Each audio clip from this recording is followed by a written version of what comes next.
Bab 151, menjadi lebih kuat saat menghadapi lawan yang kuat. Tidak baik. Setelah melihat ini, Siaya berteriak dalam hati dan dengan cepat mundur ke belakang sambil menatap kepompong energi merah tua yang besar. Kepompong energi tampaknya melahirkan salah satu perubahan alam yang paling menakjubkan. Seekor ulat berubah menjadi kupu-kupu. Kaca, terdengar tajam dan jernih. Tiba-tiba, kepompong itu bergetar sebelum meledak dengan keras, dan sesosok tubuh berwarna merah muda tiba-tiba muncul di tengah-tengah energi yang kacau. Itu adalah sosok tegap yang tingginya hanya 2 meter. Meski masih tinggi dan kokoh, ia tampak jauh lebih lemah dibandingkan sosok asli Bovei yang tingginya 5 meter. Namun, seluruh esensinya telah terkonsentrasi dan dari tubuhnya, Siaya merasakan tekanan yang sangat besar. Kulit Bovei yang merah cerah berubah menjadi warna merah muda. Sisik-sisik kecil di sekujur tubuhnya disusun dengan halus. Sisiknya yang sangat tipis saling berdekatan membentuk rasa keindahan alami. Dibandingkan dengan penyusutan tubuhnya yang dramatis, kepala Bovei telah berubah lebih parah. Ketiga tanduk coklatnya telah hilang, hanya menyisakan 2 benjolan hitam sepanjang 1 inci di atas penutup telinganya. Kedua mata biru dan 2 mata merah juga telah berubah. Kedua mata batu akik merah cerah telah menyatu menjadi satu yang bertatahkan di antara alis, seperti kristal merah muda yang indah. Secara khusus, yang diperhatikan Siaya adalah fluktuasi energi di tubuh Bovei. Aura yang menggemparkan dan menakutkan membuatnya merinding. Tinggi badannya menyusut drastis. Kekuatannya tidak akan berlipat ganda seperti Frieza, kan? Siaya sedikit gelisah ketika keringat dingin menetes di punggungnya. Di dunia Dragon Ball, apakah itu Frieza atau Majin Buu, bentuk akhir mereka tampak semakin kecil seiring dengan setiap transformasi. Namun mereka tumbuh lebih kuat dengan setiap transformasi. Dengan tergesa-gesa menggunakan mata roh untuk mengamati, cahaya kemerahan muncul di mata Siaya. Untungnya, kekuatan tempur Bovei baru mencapai 1,12 juta. Perubahannya tidak sedramatis yang diharapkannya. Untungnya, ini tidak sebesar transformasi Frieza. Siaya menepuk dadanya, menghela nafas. Jika kekuatan tempur Bovei setelah transformasi tubuh berlipat ganda seperti yang dimiliki Frieza, bahkan jika dia menggunakan kemampuan ruang waktunya, dia tidak akan bisa melawan dan hanya bisa mencari kesempatan untuk pergi. Untungnya baginya, kekuatan Bovei setelah transformasi tubuh tidak sebesar yang dia bayangkan. 1,12 juta kekuatan tempur, hanya meningkat 180.000. Tingkat transformasinya hampir sama dengan Zarbon. Jika di level ini, Siaya masih bisa bertarung. Awalnya, kekuatan tempur Siaya hanya lebih dari 700.000, mendekati 800.000. Setelah menyalakan Ki-nya, dia bisa bertarung setara dengan Bovei yang belum mengubah tubuhnya. Kekuatan serangan agregatnya sekitar 900.000. Namun, karena dia terluka beberapa kali dalam pertarungan, dan ditambah dengan efek penyembuhan ajaib dari kacang Senzu, kekuatannya semakin meningkat. Sekarang, kekuatan aslinya hampir 900.000. Setelah dia menyalakan Ki-nya, dia bisa bertarung dengan seseorang yang memiliki kekuatan tempur kurang dari 1 juta. Jika kemampuan ruang waktunya diperhitungkan, dia hampir tidak bisa melawan Bovei. Saat ini, Siaya sebenarnya sudah lupa bahwa ciri-ciri transformasi tubuh Bovei berbeda dengan transformasi tubuh Frieza. Padahal, transformasi tubuh Frieza pada hakikat hanyalah proses pelepasan energi dan pelepasan sedikit kekuatan aslinya tidak dianggap sebagai transformasi tubuh. Adapun Bovei atau Zarbon, yang transformasi tubuhnya memungkinkan mereka melebihi kemampuan normalnya adalah transformasi tubuh yang sebenarnya, namun harga yang harus mereka bayar untuk transformasi tersebut cukup besar. Bagus. Biarkan saya melihat seberapa kuat Anda menjadi. Siaya menyeringai, darahnya mulai berpacu. Siaya mengambil posisi menyerang dan segera menukik ke bawah, berubah menjadi seberkas cahaya. Seluruh tubuhnya berwarna emas dan berkilau saat menerkam ke arah Bovei. Hahaha, kamu sangat ingin mengadili kematian. Kalau begitu izinkan aku mengirimmu dalam perjalanan. Menikmati perasaan seluruh tubuhnya dipenuhi kekuatan, Bovei tertawa kejam. Kemampuan transformasi tubuh ini sangat membebani kekuatan fisik dan umur. Pada dasarnya, itu terlalu menguras tenaga hidupnya, dan jika ini bukan masalah hidup atau mati, Bovei tidak akan pernah menggunakannya. Siu, seberkas cahaya tiba-tiba muncul di langit. Bang! Dengan tabrakan yang dahsyat, Bovei menyesuaikan postur tubuhnya dan merespons dengan baik. Namun saat mereka akan bertabrakan, tubuh Siaya tiba-tiba menegang, dan dengan cepat menghindar. Hualala, gelombang energi merah yang kuat dengan cepat keluar dari belakang punggungnya. Siaya melambaikan tangannya dalam bentuk pisau tangan. Bilah telapak tangannya berkedip-kedip dengan cahaya sedingin es. Retak, bilah tangan itu berbenturan dengan gelombang energi merah yang menyebabkannya bengkok 90 derajat. Lengannya bergetar, dan sensasi kesemutan menyebar ke seluruh telapak tangannya. Saat ini, sosok Bovei sudah muncul di sampingnya, dan menempel di dekat tubuhnya. Bang! Dalam sekejap, Siaya dan Bovei bertarung dengan ganas saat angin kencang yang mengandung energi luar biasa saling bersilangan. Namun, kekuatan Bovei setelah transformasi tubuh jauh di atas kekuatan Siaya. Segera, tubuh Siaya dipenuhi luka. Tuan Bovei dan kekuatan manusia sekali lagi meningkat. Kerumunan di kejauhan mundur ke belakang dalam kebingungan. Cepat, bawa aku keluar dari sini. Aku ingin segera meninggalkan Bovei Trading Center. Setelah beberapa kali perubahan mendadak, beberapa pedagang menyadari bahwa situasinya menjadi tidak terkendali, dan dengan cepat berteriak pada pengawal sewaan mereka untuk mengawal mereka keluar dari sini, tidak ingin tinggal di sini lebih lama lagi. Ayo pergi, kita tidak bisa tinggal di sini lebih lama lagi. Sekali lagi, segelintir orang melarikan diri. Di medan perang yang redup, dua kelompok energi, satu emas dan satu merah muda, saling bentrok berulang kali. Gemuruh, tanah bergetar, dan beberapa pancaran cahaya tak terlihat melintas saat jurang dengan lebar lebih dari 100 meter dan kedalaman yang tidak diketahui terbelah di permukaan tanah, memungkinkan magma panas yang terbakar menyembur keluar. Xiaya merentangkan kakinya dan menendang ke arah Bofei. Bang, Bofei hanya meletakkan lengannya di dada dan memblokir kekuatan brutal itu. Tidak baik, setelah melihat ini, Xiaya dengan cepat mundur ke belakang. Melihat sosok yang mundur dengan cepat, bagaimana mungkin Bofei rela melepaskannya? Dia bersiul ke atas dengan marah, tubuhnya berkedip-kedip dengan cepat seperti sambaran petir yang melintasi langit yang gelap. Dia mengangkat kakinya, mengepalkan tinjunya, dan melancarkan serangan berturut-turut tanpa henti. Berdebar, terdengar suara teredam yang keras, dan Xiaya menjerit keras karena kesakitan. Bahunya terkena pukulan keras dan tubuhnya melesat seperti peluru artileri, membuat jurang yang dalam di tanah. Ketika debunya hilang, tubuhnya terlihat terkubur jauh di dalam tanah. Ledakan. Saat berikutnya, Bofei kembali melompat, mengepalkan tinjunya dan dengan marah memukulkannya ke kepala Xiaya. Jika serangan ini mendarat, cukup dengan segera membunuh.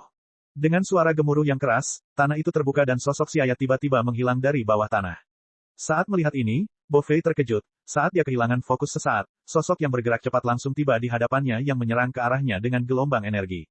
Tiba-tiba, tekanan yang menghancurkan bumi menimpanya seperti gunung Tai yang menekan. Di tanah, Bofei menstabilkan dirinya dan buru-buru merespons dengan serangan balik yang sangat besar menyebabkan seluruh lapisan batuan di bawah kakinya memantul. Dia tidak hanya melewatkan peluang bagus, tapi dia juga membiarkan lawannya melakukan serangan balik. Otot Bofei bergerak-gerak, wajahnya menjadi biru dan putih.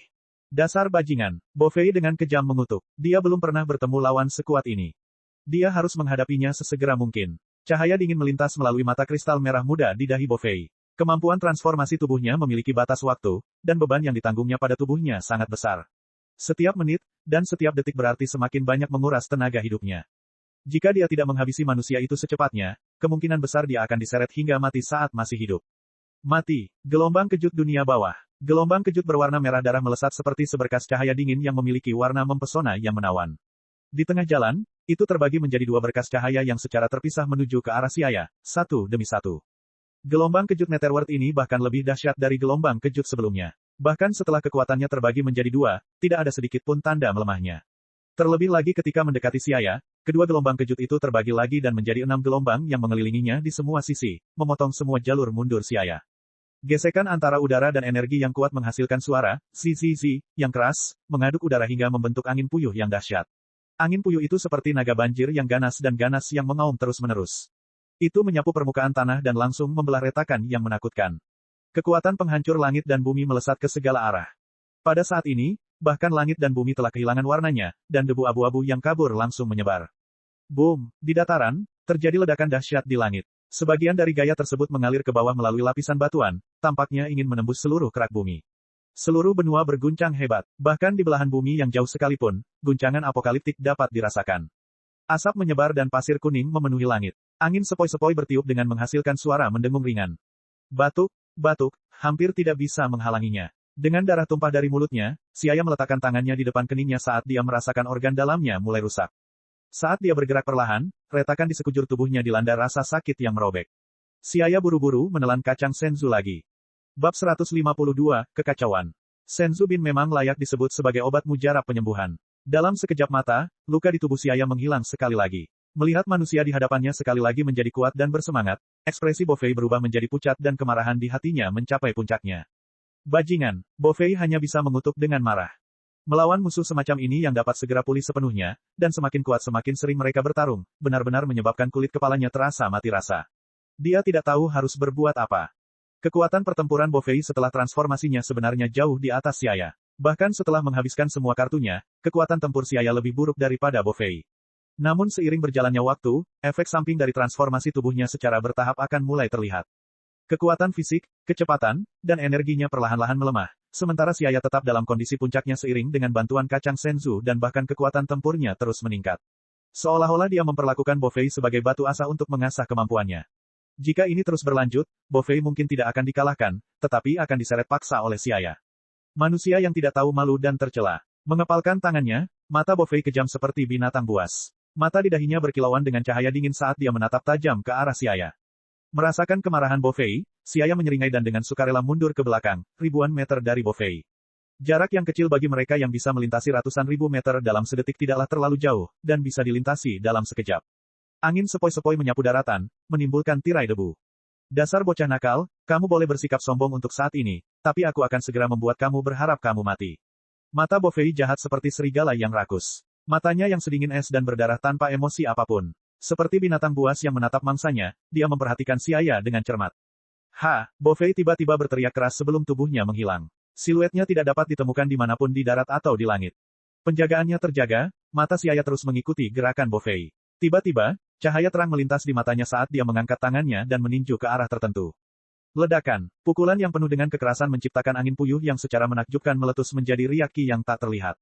Melihat strateginya tidak membuahkan hasil apapun, Bo Fei melesat ke arah langit segera berubah menjadi sinar cahaya yang tajam, dan dengan cepat keluar dari jangkauan serangan balik Xiaya. Dia kemudian mulai melancarkan serangan pada sudut yang lebih rumit. Kali ini Bo Fei sangat marah. Seperti anak panah, dia dengan cepat bergerak maju mundur. Setiap serangannya mengandung kekuatan yang menggembirakan dan menyesakan. Karena dia tahu bahwa semakin lama hal ini berlangsung, semakin tidak menguntungkan baginya. Pergi ke neraka, raungan naga, sinar energi merah terang yang menyilaukan keluar dari mulut Bo Fei. Seperti iblis ganas yang merangkak keluar dari kedalaman jurang, ia menuju ke arah Xiaya. Ekspresi Xiaya tegas ketika tatapan gila muncul di matanya, dia juga menggunakan gelombang energi untuk menyerang. Gelombang kejut energi, gemuruh, momentum deru yang melonjak ke depan sangatlah kuat. Awan jamur besar segera membubung setinggi ribuan meter ke langit. Energi yang kental dan keruh segera menembus atmosfer, mengirimkan energi dalam jumlah besar ke kedalaman langit berbintang alam semesta. Di atmosfer, puing-puing memenuhi langit, dan ledakannya berputar di sekitar kerikil, mengirimkannya ke segala arah. Gelombang energi menyapu kepala Boku dan yang lainnya, membuat mereka takut sehingga segera berbaring di tanah untuk menghindarinya. Ini terlalu berbahaya. Pertarungan mereka semakin tidak terkendali. Saya tidak bisa tinggal di sini sedetik pun. Cepat, ayo pergi. Planet ini tidak lagi aman, kita harus pergi secepatnya. Beberapa alien pemberani yang tetap tinggal untuk menyaksikan pertempuran itu terlempar jauh. Mereka menyeka keringat di dahi mereka, dan buru-buru berseru untuk pergi, tidak lagi peduli dengan pertarungan yang dianggap menakjubkan itu. Pada titik ini, baik Bo Fei dan Xiaya tidak mempedulikan apapun, dan sangat ingin membunuh satu sama lain. Gerakan besar dan sengit dilakukan berulang kali, tanpa mempedulikan kehidupan dan kematian manusia di planet ini. Tak lama kemudian semua penonton telah pergi, dan selain keduanya yang bertarung di medan perang, hanya Boku dan Bolton yang cemas yang masih tersisa. Di sisi lain planet ini, tempat utama, Kolosseum besar, dan bahkan seluruh ibu kota berada dalam kekacauan total. Semua orang ketakutan karena aura pertarungan yang jauh. Setiap beberapa detik, daratan akan bergetar hebat seolah-olah planet ini akan hancur kapan saja. Cepat, siapkan pesawat luar angkasa. Saya harus segera meninggalkan planet ini. Apa yang sedang terjadi? Apakah ini akhir dunia? Beberapa pedagang alam semesta bodoh yang ketakutan, menangkap beberapa alien di sepanjang jalan dan bertanya.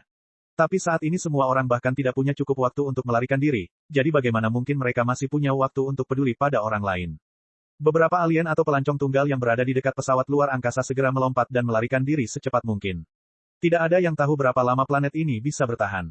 Hei, itu pesawat luar angkasaku, kamu tidak boleh pergi, pada saat ini, segala macam hal buruk sedang dilakukan. Bo Fei Trading Center adalah tempat yang melindungi orang-orang jahat dan mengizinkan praktik keji. Jadi ketika nyawa dan keselamatan mereka terlibat, setiap alien menunjukkan sisi terburuknya. Aksi perampokan pesawat luar angkasa, keributan hingga perkelahian antar faksi terlihat di mana-mana. Segera, tempat pelelangan hancur total. Beberapa alien yang kekuatannya lumayan juga mengambil tindakan untuk mendapatkan kesempatan melarikan diri demi nyawanya. Aduh, banyak sekali kekacauan. Bo Fei Trading Center kali ini hancur. Di planetnya, Raja Kei yang kurus meletakkan kedua tangannya di belakang punggung sambil menggelengkan kepala dan menghela nafas. Mayoritas alien di Bo Fei Trading Center sangat jahat. Jadi, dia tentu saja tidak merasa menyesal atas kematian mereka, tapi dia mengasihani para budak yang ditangkap. Tapi siapa manusia itu? Bertahun-tahun telah berlalu tetapi saya belum pernah melihat manusia sekuat itu. Melihat bagaimana dia bertarung, semakin kuat dia. Mungkinkah dia menjadi seorang Saiyan? Raja Kei mulai berspekulasi tentang identitas Xiaya tetapi kemudian segera menggelengkan kepalanya. Saiyan mungkin kuat tapi tidak terlalu keterlaluan. Bagaimana orang Xiaya bisa memiliki kekuatan tempur lebih dari 1 juta? Namun dengan informasi yang terlalu sedikit, dia tidak dapat menebak identitas Xiaya. Kekuatan Bo Fei ini mulai menurun. Kekuatan serangannya semakin lemah. Xiaya batuk seteguk darah, menyeret tubuhnya yang terluka saat dia terengah-engah sementara matanya dipenuhi kelelahan. Armor perang di tubuhnya sudah lama terkoyak. Ia tahu bahwa tubuh Bo Fei tidak mampu lagi menanggung beban berat. Kekuatan dan kecepatannya menurun dengan cepat. Jika pertarungan terus berlanjut, maka pasti akan berakhir dengan kemenangannya. Dia memisahkan diri, menghentikan pertarungan. Ketika suara Siaya sampai ke telinganya, tubuh Bo Fei bergetar dan matanya melebar. Dia melihat manusia yang melayang di depannya menggelengkan kepalanya ke arahnya, ekspresinya seolah kemenangan sudah dalam genggamannya. Bo Fei mengetahui kelemahannya, jadi wajahnya berubah menjadi jahat saat dia mengatupkan giginya dan mengaum seperti binatang buas. Apa yang dipahami manusia sepertimu? Saya, Bo Fei, telah memimpin pusat perdagangan selama ratusan tahun, dan tidak pernah kalah. Dia meraung marah, urat di kepalanya menggeliat. Dia mengirimkan tatapan tajam ke arah Siaya saat dia dengan liar menyerang ke segala arah seolah-olah dia telah kehilangan rasionalitasnya. Gemuruh ledakan terus bergema, dan daratan berguncang dengan keras ke atas dan ke bawah.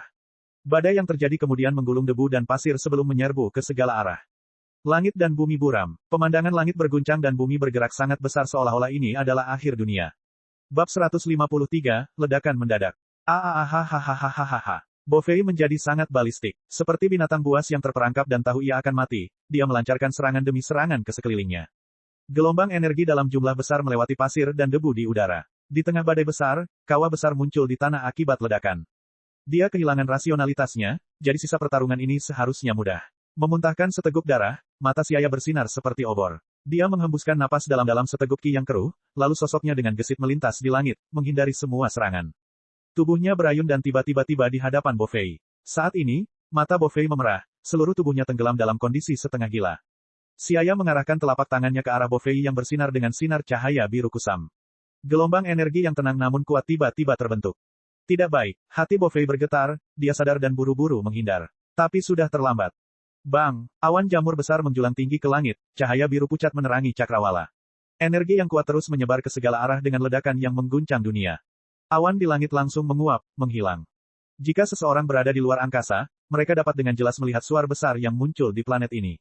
Ayah, Boku dan Bolton menjadi pucat karena ketakutan, ketika mereka mengangkat tangan dan mengambil setengah langkah ke depan untuk menahan badai dahsyat itu. Ketika gelombang energi melemah ke tingkat di mana mereka bisa menahannya, mereka berdua terbang ke pusat ledakan, gemetar ketakutan. Di sana, mereka melihat sebuah kawah besar dengan diameter sekitar beberapa ratus kilometer dan kedalaman tak berdasar yang tidak diketahui. Seolah-olah ada meteor yang menghantam, bebatuan di sekelilingnya telah dicairkan oleh energi dahsyat menjadi lava cair yang terus mengalir keluar. Asap hitam serta bau belerang dan besi menyerang hidung mereka. Dengan mata terbuka lebar karena ketakutan, saudara-saudara itu memandangi kawah yang sangat besar dan dalam yang tampak seperti jurang yang dalam. Ketakutan melintas di mata mereka, dan hati mereka yang gemetar merasa sangat tidak nyaman. Mereka ingin membalaskan dendam ayah mereka, tapi saat mereka melihat ke arah Siaya dari kejauhan yang terengah-engah, mereka tidak berani mengalah. Kekuatan Siaya benar-benar membuat mereka takut. Ayah, mungkinkah ayah itu sudah? Bibir Boku bergetar tak percaya saat dia berbicara. Energi penghancur surga dan bumi yang sangat besar tadi membuatnya menyadari fakta bahwa bahkan seseorang yang kuat seperti ayah mereka sama sekali tidak akan mampu bertahan dari ledakan itu. Akhirnya bunuh dia. Bo Fei itu memang sangat tangguh. Siaya terengah-engah. Serangan tadi telah menghabiskan hampir seluruh energinya. Bahkan pindah sekarang pun merupakan sebuah perjuangan. Pertama, saya perlu menggunakan kacang senzu untuk memulihkan kekuatan fisik saya. Mengatakan ini, dia mengeluarkan kacang senzu dari ruang dimensionalnya dan bersiap untuk memakannya. Ini akan menjadi ketiga kalinya dia makan kacang senzu. Dia makan 2 selama pertarungan, dan sekarang yang ketiga setelah pertarungan. Untuk memakan 3 kacang senzu dalam satu pertarungan, hanya Siaya yang memiliki banyak kacang senzu yang berani melakukannya. Dalam karya aslinya, Dragon Ball Fighter mana yang tidak menganggap kacang senzu sebagai harta karun. Mereka bahkan ingin membaginya menjadi 2 untuk dimakan. Jika mereka tahu bahwa Siaya menyia-nyiakan kacang senzu dengan memperlakukannya seperti kacang goreng, mereka mungkin ingin mencekiknya sampai mati. Tapi kali ini, sesuatu yang tidak terduga terjadi. Sinar cahaya indah seperti bunga popi tiba-tiba melesat seperti kilat dan sebelum Siaya sempat bereaksi, sinar energi berwarna merah tua dan indah namun sangat berdarah dingin masuk dari dadanya dan keluar dari belakang. Ah! Siaya menjerit kesakitan, dan segera jatuh ke tanah, kacang senzu terlepas dari tangannya. Anehnya, sesosok tubuh yang babak belur dan berlumuran darah dengan terhuyung-huyung melayang dari kawah tak berdasar, dan terjatuh ke tanah, terengah-engah. Ayah! Ayah! Boku dan Bolton berteriak kaget. Suara mereka dipenuhi keterkejutan dan ketidakpercayaan. Mereka seperti orang-orang yang telah terapung di lautan selama berhari-hari, kelaparan dan akan segera mati, namun mereka melihat daratan di saat-saat terakhir hidup mereka. Perasaan terkejut yang tiba-tiba muncul hampir membuat mereka pingsan. Tapi, Bo Fei menunjukkan angka yang menyedihkan kali ini. Sisiknya tidak teratur, luka parah di sekujur tubuhnya, dan mata batu akik di kepalanya redup dan berubah warna. Sulit menemukan kulit utuh di tubuhnya. Bahkan Bo Fei sendiri tidak percaya kalau dirinya bisa bertahan sesaat sebelum diserang gelombang energi Siaya, namun ternyata hidupnya cukup ulet. Jieji, manusia, kamu tidak mengira aku akan selamat, kan? Dengan dukungan dari Boku dan Bolton, Bo Fei terhuyung ke arah Siaya ketika kabut merah gelap menggeliat di sekujur tubuhnya, melepaskan aura jahat yang sangat berat. Seberkas cahaya lain menyala. Dia mengulurkan jari-jarinya dan sinar listrik tajam seperti laser ditembakkan, menghantam tanah di sekitar Siaya, dan segera mengebor lubang kecil yang gelap dan tak berdasar. Katakan padaku, bagaimana aku harus menyiksamu? Bo Fei berkata seolah kesuksesan sudah dalam genggamannya. Meski terdengar kelelahan, dia tetap berdiri tekun. Dia secara pribadi akan meluangkan waktu dan menyiksa manusia yang menyebabkan dia kehilangan muka. Ayah, biarkan aku yang melakukannya. Aku pasti akan membuat dia ingin mati. Boku berkata dengan penuh kebencian. Benar, siksa dia dengan baik. Membiarkannya mati dengan cepat berarti melepaskannya terlalu ringan. Bolton mengepalkan tangannya dan berkata dengan kilatan yang tidak menyenangkan. Di planet Kai yang jauh, Raja Kai dengan cemas mondar-mandir seperti semut di wajan panas. Oh tidak, saya tidak menyangka Bo Fei benar-benar selamat dari serangan sekuat itu. Sekarang sudah berakhir. Melewatkan kesempatan emas ini, akan sangat sulit berharap Bo Fei terbunuh. Kekuatan Bo Fei setelah transformasi tubuhnya adalah salah satu yang terbaik di bintang-bintang di bawah pemerintahan Raja Kai. Jangan terburu-buru, aku ingin membunuh manusia ini secara pribadi. Suara Bo Fei sedingin es dan dingin, memancarkan kebencian yang kuat. Ya, ayah, kamu yang melakukannya. Tentu. Saudara-saudara itu mengangguk dan menyerahkan hak membunuh manusia kepada ayah mereka. Aku benar-benar mengacau kali ini. Saya tidak menyangka Bo Fei masih bisa bertahan di bawah serangan seperti itu. Mata Siaya setengah tertutup karena kelelahan, rasa sakit yang menusuk jiwa dan kehilangan banyak darah menyebabkan dia merasa sangat lelah, membuatnya sulit untuk fokus. Kali ini, dia benar-benar meremehkan musuhnya. Dia pikir itu cukup untuk membunuh Bo Fei, namun pada akhirnya, dia diserang balik oleh Bo Fei. Jika kematian musuh belum dipastikan, seseorang tidak boleh menurunkan kewaspadaannya. Kejadian ini memberinya pelajaran yang mendalam. Namun, apakah mereka benar-benar mengira bisa membunuhku begitu saja? Siaya tersentak ketika mata gelapnya menatap Bo Fei dan kedua putranya. Dia tiba-tiba menyeringai dan berteriak keras, transmisi instan. Di hadapan mata ketiganya yang terkejut dan ragu, dia tiba-tiba berubah menjadi seberkas cahaya dan menghilang dari pandangan mereka. Apa yang telah terjadi? Bagaimana dia bisa menghilang? Saat melihat mangsa yang sudah ada dalam genggamannya tiba-tiba menghilang, Bo Fei meraung marah. Tapi ini hanya berdampak pada luka-lukanya, menyebabkan dia membuka gigi dan batuk hebat. Ratusan kilometer jauhnya, sosok Siaya tiba-tiba muncul di puncak gunung. Setelah mendarat, ia langsung mengeluarkan kacang senzu dengan susah payah dan memakannya.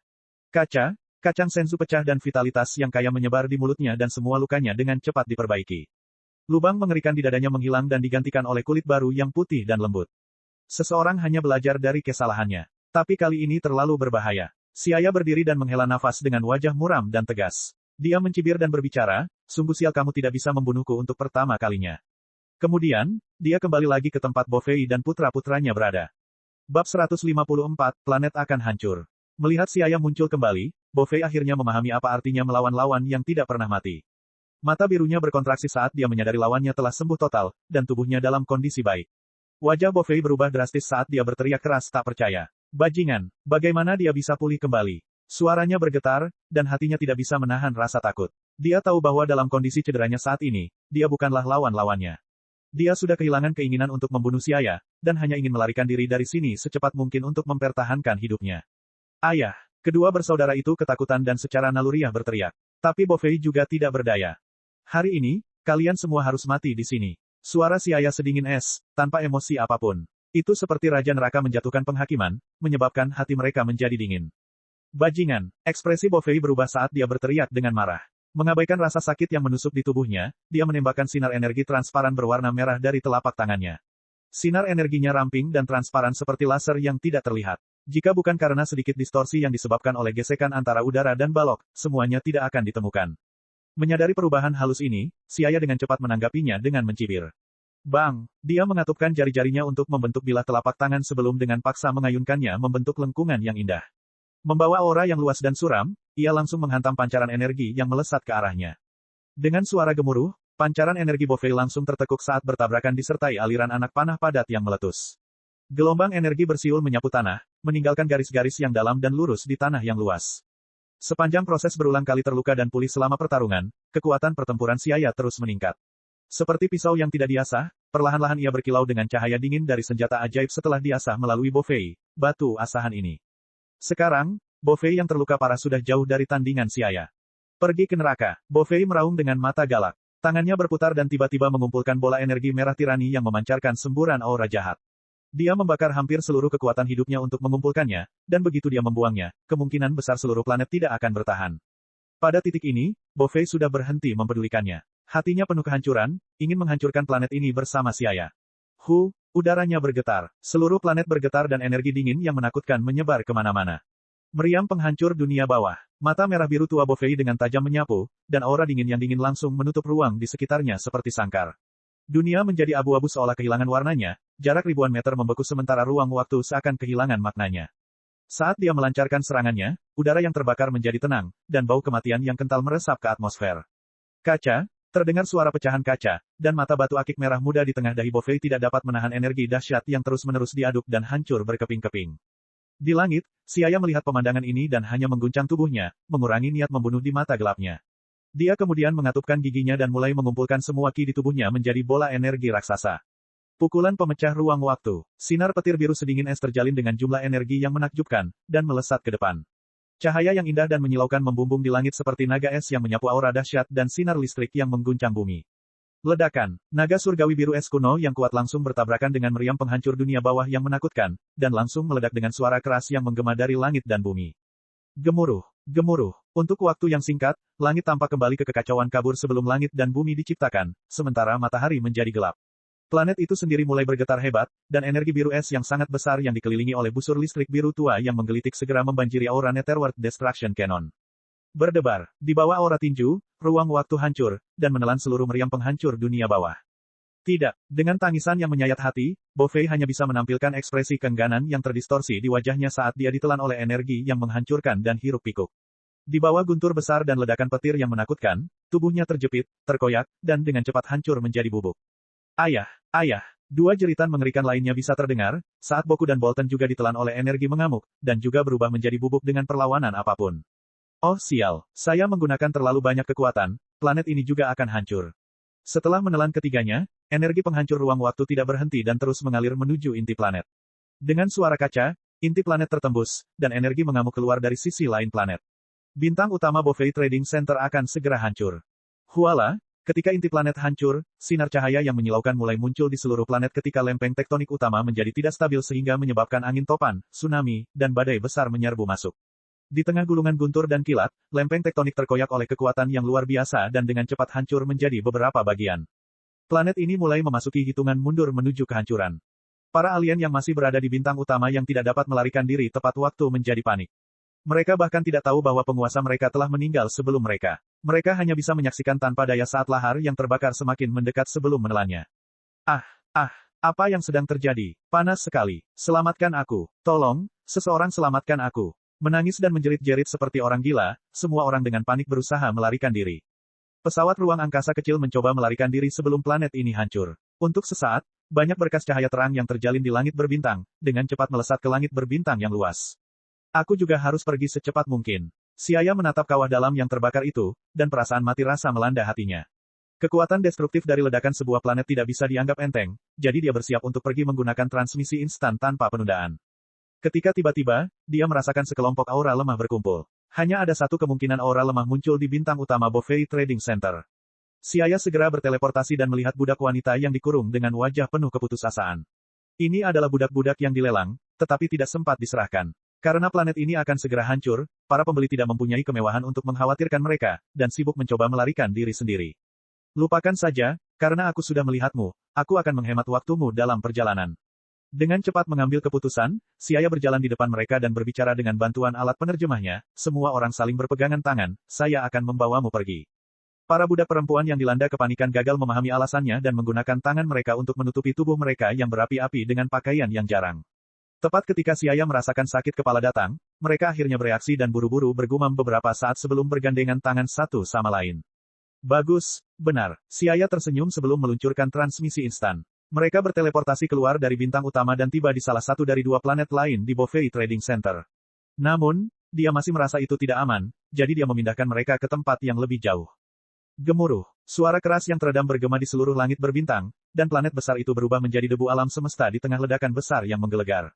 Kekuatan destruktif dari ledakan besar tersebut bahkan mengguncang dua planet lainnya, sedangkan Super Dragon Ball yang ukurannya jauh lebih besar memiliki medan gravitasi yang lemah sehingga melesat jauh ke alam semesta dengan kecepatan yang seragam, didorong oleh ledakan planet tersebut. Planet perdagangan Bovei telah dihancurkan. Melihat planet utama pusat perdagangan Bovei menghilang dari alam semesta, Raja Kai menghela nafas panjang, merasa agak menyesal. Perasaan menyaksikan kehancuran planet kehidupan di depan matanya tidaklah terlalu baik, meskipun sebagian besar orang di dalamnya adalah orang jahat. Bab 155, Bintang Dragon Ball. Bintang utama Bovei Trading Center hancur. Itu berubah menjadi debu alam semesta dengan ledakan-ledakan diri yang dahsyat. Setelah sekian lama, gelombang kejut ledakan perlahan mereda. Saat ini, langit berbintang di alam semesta tanpa batas menjadi kacau karena debu yang berserakan. Meteorit besar dan kecil berserakan di bekas orbit bintang utama sehingga membentuk sabuk asteroid melingkar. Karena kehilangan benda angkasa utama yang menjaga keseimbangan material, gravitasi Bovei Trading Center perlu dibangun kembali. Hal ini telah mempengaruhi situasi orbit dua planet perdagangan lainnya, sehingga di mana-mana terjadi kekacauan meteorit yang berterbangan ke segala arah. Diperlukan waktu yang sangat lama agar situasi planet yang mengorbit kembali stabil. Pada saat ini, para alien yang beruntung lolos hidup-hidup melihat kembali ke pusat perdagangan yang rusak dan merasa terkejut. Mereka sangat gembira karena mampu bertahan dari krisis ini. Astaga, itu sudah dekat. Hampir kehilangan nyawaku di sana. Alien gemuk menyeka keringat di dahinya, seluruh tubuhnya seolah-olah akan roboh karena kelelahan. Di samping itu, dua pengawal sewaannya sama-sama ahli yang kekuatan pertempurannya telah mencapai 30.000 dan bisa dianggap luar biasa di industri pengawal. Tapi, saat ini, mereka berdua tidak bisa menahan gemetar saat mereka bersama majikan mereka dengan bodohnya memandangi Bovei Trading Center yang sudah menghilang. Manusia berambut hitam itu sangat kuat. Bahkan Sir Bovei, yang telah mengawasi Bovei Trading Center selama beberapa ratus tahun bukanlah lawannya. Bukan begitu, planet sebesar itu mudah diledakkan. Untungnya, kami berhasil lolos dengan cepat. Alien yang beruntung lolos dengan nyawanya, kami berbicara satu sama lain melalui saluran publik. Tiba-tiba, suara melolong sedih terdengar. Mendengar suara lolongan sedih itu membuat semua orang merinding. Dalam hati mereka mengagumi keterus-terangan orang yang melolong itu. Tapi ini saluran publik ah. Bukankah orang itu takut kehilangan muka? Dari suaranya, itu pasti pedagang besar kodon Starfield, Tuan Bisoya, kan? Kenapa dia menangis begitu sedih? Seseorang bertanya dengan bingung. Bisoya terkenal dengan kepribadiannya yang belak-belakan. Saya mendengar bahwa dia datang ke Bovei Trading Center kali ini dengan tujuan membeli lebih dari 300 budak wanita cantik. Dia bermaksud untuk mengangkutnya kembali ke bintang kodon untuk dirawat, sebelum dijual kepada bangsawan yang membutuhkannya. Ah, apakah itu kelompok budak perempuan yang diperdagangkan pagi ini di tempat pelelangan? Seseorang menjawab, Ayaya, semua budak perempuan itu sangat lembut dan cantik. Jika bukan karena tawaran Pak Bisoya yang terlalu tinggi, saya ingin membeli beberapa dan menaikkannya setelah kembali. Mungkin mereka bisa dijual kembali dengan harga bagus. Tepat sekali, Pak Bisoya bahkan sudah membayar ke trading center. Saat ini, trading center telah runtuh, dia mungkin menderita kerugian besar. Membayar uangnya tetapi tidak menerima budak wanita cantik. Kalau itu aku juga akan menangis. Siapa yang tahu kapan pusat perdagangan akan dibangun kembali? Diskusi terus berlangsung berpusat pada topik ini di saluran publik. Mereka langsung teringat bahwa seiring dengan meninggalnya Bovei dan putra-putranya, Bovei Trading Center hanya ada sebatas nama. Mungkin suatu hari nanti, peluang besar lainnya akan datang dan mengambil alih posisi agen di pusat perdagangan. Namun, membangun kembali trading center bukanlah hal yang mudah. Tentu saja, semua ini perlu dikhawatirkan oleh Universe Commerce Alliance. Mereka hanya perlu terus menjalankan bisnisnya. Kami hanya berharap agen selanjutnya bisa sedikit lebih baik hati dan mengurangi eksploitasi mereka. Setelah beberapa saat, alien-alien itu kehilangan minat. Jadi, mereka saling mengucapkan selamat tinggal dan berdua atau bertiga pergi bersama pelayan dan pengawal mereka, kembali ke planet penguasa masing-masing. Saat itu, kehampaan terdistorsi seperti semburan air laut yang muncul di atas ombak, dan seorang pemuda berambut hitam melangkah keluar dari ruang yang melengkung itu. Dia melihat hamparan bintang yang tak terbatas dan tidak teratur, redup serta planet yang terbakar di kejauhan dan dua planet padat yang berputar mengelilinginya, sementara bola naga super berwarna oranye tua telah hilang. Itu telah menghilang lagi. Siaya mengeluarkan radar bola naga dan melihatnya. Titik cahaya di atas yang melambangkan bola naga super bergerak dengan kecepatan lambat. Jadi, ia hanya terhempas oleh energi yang dihasilkan akibat ledakan planet. Saya pikir Vados menyembunyikannya lagi. Selama itu tidak disembunyikan oleh Vados. Siaya berpikir sambil tersenyum. Awalnya, ketika Bovei Trading Planet dihancurkan, Siaya telah berteleportasi bersama kelompok budak wanita itu dan menemukan tempat di planet kecil untuk menampung mereka sebelum buru-buru kembali tanpa berhenti untuk beristirahat. Dia tidak menyangka bola naga super itu tiba-tiba menghilang seolah-olah memiliki kaki yang tumbuh. Sungguh tidak mudah mencari bola naga super Siaya hanya bisa menghela nafas. Dia secara alami menemukan bola naga bintang 4 di alam semesta ke-7 tanpa banyak usaha, tetapi di alam semesta ke-6, dia harus bertemu dengan Vados yang mengganggu rencananya. Bola naga bintang 6 ditempatkan oleh Vados di Bovei Trading Center sehingga dia dan Bovei akan bertarung dengan sengit untuk mendapatkannya. Sedangkan untuk Dragon Ball bintang 7, dia masih belum mengetahui keberadaannya. Segera setelah itu, dia menggelengkan kepalanya dan membuang kekhawatiran ini. Dia harus mencari bola naga super bintang 6 terlebih dahulu. Pandangannya tertuju pada posisi yang ditunjukkan pada radar bola naga, dan peta bintang yang menyusut dari langit berbintang alam semesta muncul di benaknya. Segera, dia meluncurkan transmisi instan untuk bergegas. Saat ini, di langit berbintang tak jauh dari Bovei Trading Center, cahaya bintang yang indah memancar ke bawah sehingga tampak seperti pola indah yang terukir pada gulungan hitam jika dilihat dari jauh. Zaman dahulu mengungkapkan pesona abadi yang tak terbatas. Seberkas cahaya melintasi langit berbintang menyeret ekor panjang yang terang. Sebuah planet oranye gelap yang sangat besar bergerak maju sepanjang jalur lurus dengan kecepatan seragam, tidak cepat atau lambat, dengan santai. Planet kristal jingga tua itu begitu besar sehingga ketika bergerak melewati planet lain, diameternya yang hampir 40.000 km membuat mereka tampak seolah-olah ada manusia pendek yang bertemu dengan manusia raksasa, tampak sangat kecil. Siluet seseorang tiba-tiba muncul di depan Super Dragon Ball. Ia kemudian mengulurkan lengannya ke depan, meletakkannya di depan lintasan Super Dragon Ball. Huala, jarak antara kedua belah pihak semakin dekat.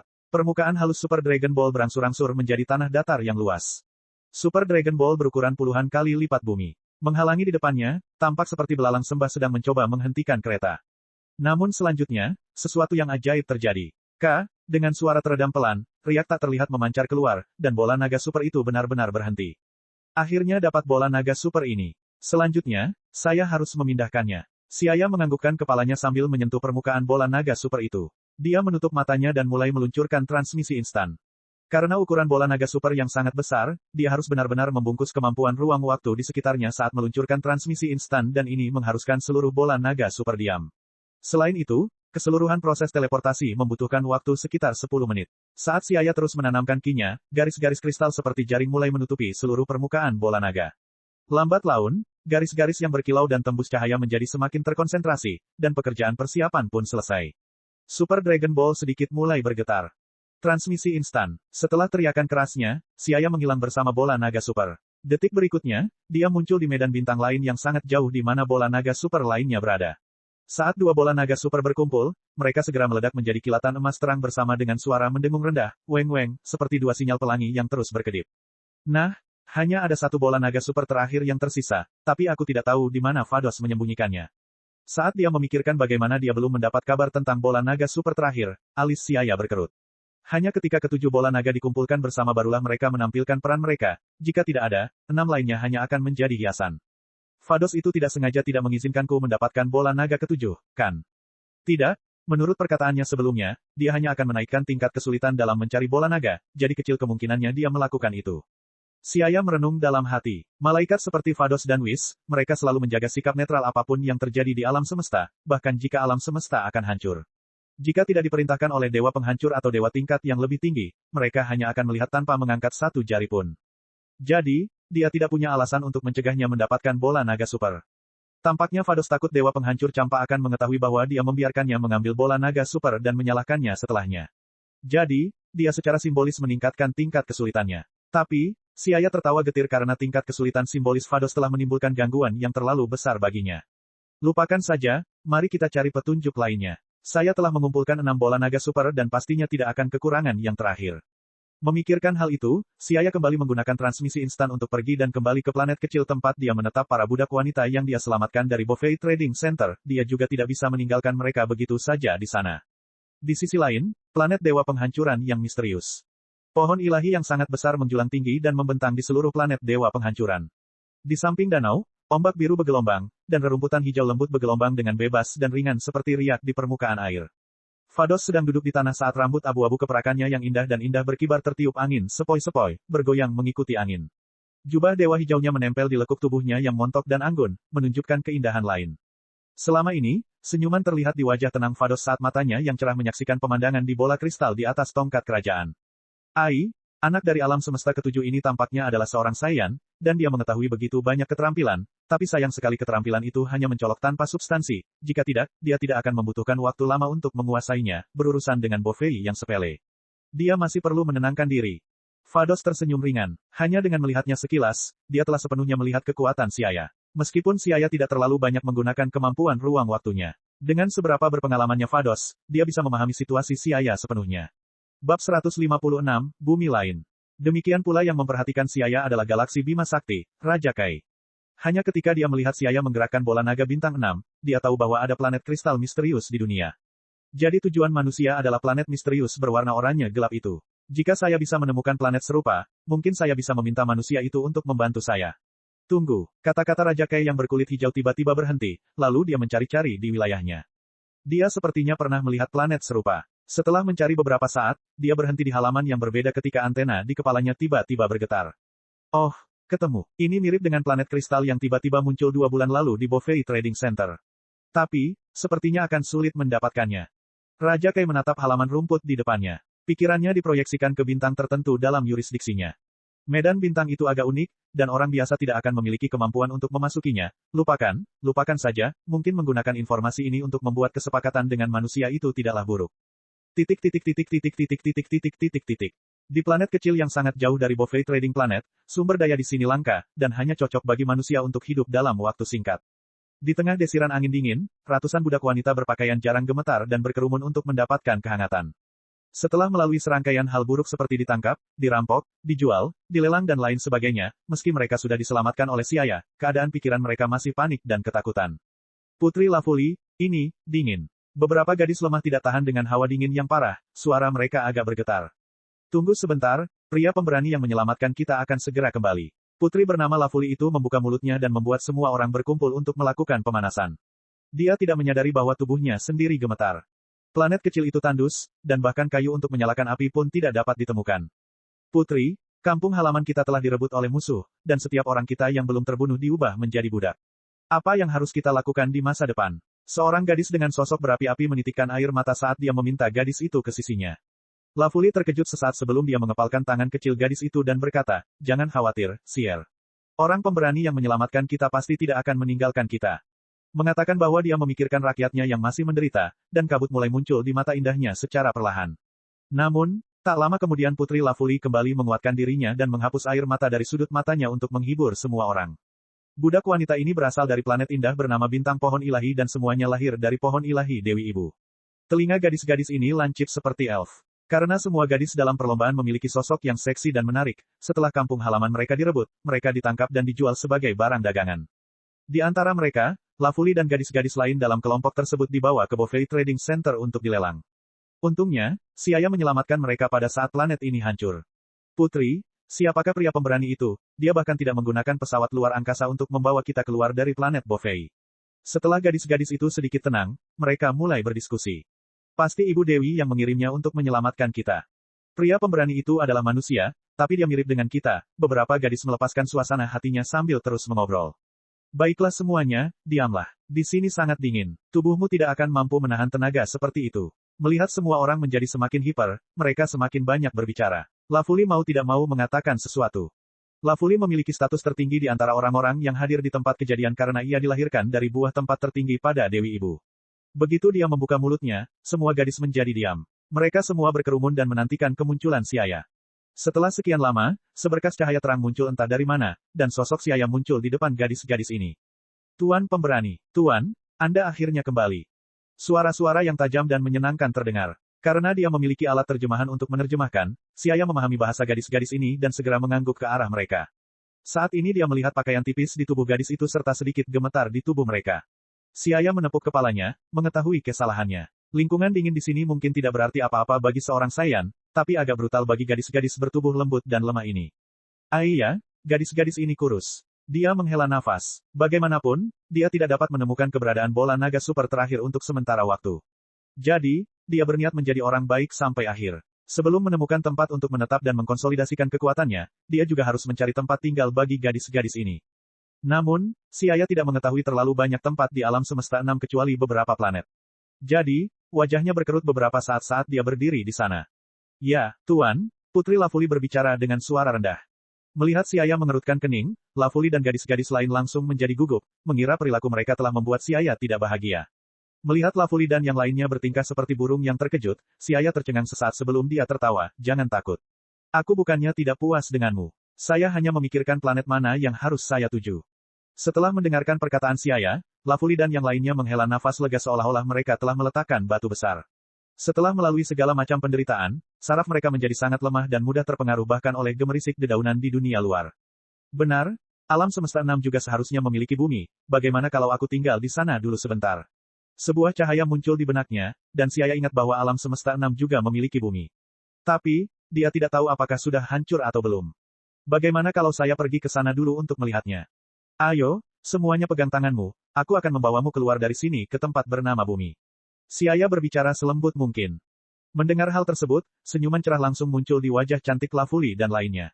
Seperti bunga yang mekar di musim semi, sangat halus dan menawan. Melihat Siaya membeku, dan buru-buru membalikkan wajahnya. Iya, gadis-gadis yang berpakaian tipis dan menarik ini terlalu menggoda. Dengan familiar berpegangan tangan, ratusan gadis dengan cepat berkumpul membentuk lingkaran.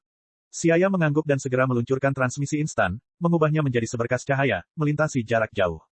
Planet es kecil itu tiba-tiba menjadi sunyi. Wilayah utara, bumi. Bumi Universe 6 juga terletak di bagian selatan wilayah utara. Namun, karena alam semesta tidak sama, lokasi persisnya pun tidak sama dengan penyimpangan tertentu. Di planet kehidupan berwarna biru langit, di dalam hutan yang lebat dan subur, suatu hari tiba-tiba ratusan pengunjung datang dari luar angkasa. Ketika mereka muncul, mereka bisa mencium wangi menyegarkan yang menyelimuti alam, dan perasaan menyegarkan muncul di hati mereka. Mungkin baru saja turun hujan ringan, masih ada beberapa tetes air hujan yang menempel di dedaunan.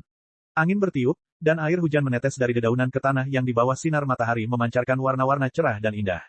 Matahari baru saja melewati puncak pohon, dan lapisan kabut tipis muncul di antara pegunungan yang tinggi.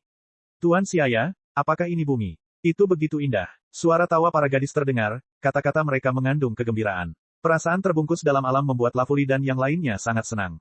Ya, ini seharusnya bumi. Siaya dikelilingi oleh banyak hal. Lingkungan di sini persis sama dengan lingkungan bumi Universe 7.